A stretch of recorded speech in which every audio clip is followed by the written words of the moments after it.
আপনারা? মেহেন্দি পড়াতে এসেছি। কাকিমা,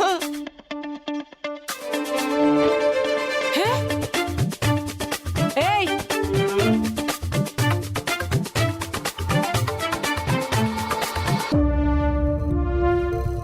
কাকিমা, আমি আমি কোনো আলতু ফালতু ছেলেদের কাকিমা হতে চাই না।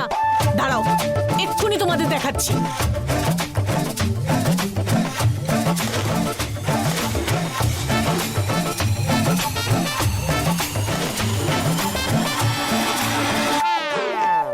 আরে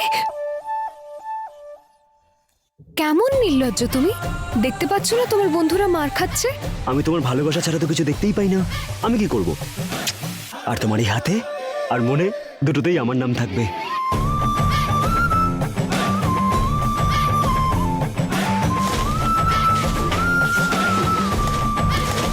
প্রেম, এখন আমায় যেতে দাও প্লিজ, কেউ দেখে ফেলবে। আরে দেখতে দাও না, বেশি আর কি কথা বলবে?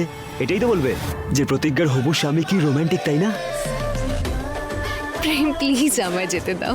আচ্ছা ঠিক আছে, তুমি যেতে পারো, কিন্তু তার আগে আমাকে রিটার্ন গিফট দিতে হবে। পাগল নাকি তুমি?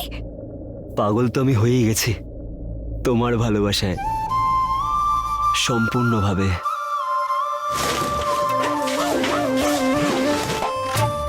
আর আমার মন আর মাথা কিন্তু নিজের বশে নেই, সেজন্য আমি জানি না আমাকে আমার রিটার্ন গিফট দিতেই হবে, ব্যাস। প্রেম প্লিজ, এসব কি করছো তুমি? একটা। প্রেম, আরে তাড়াতাড়ি।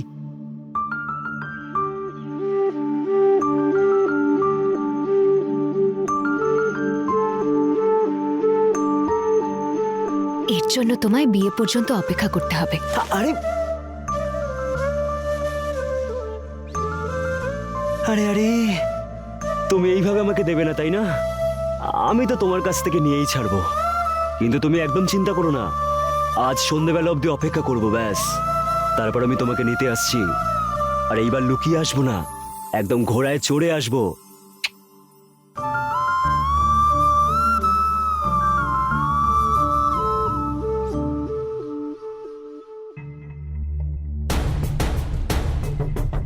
আমায় এখান থেকে বেরোতে হবে।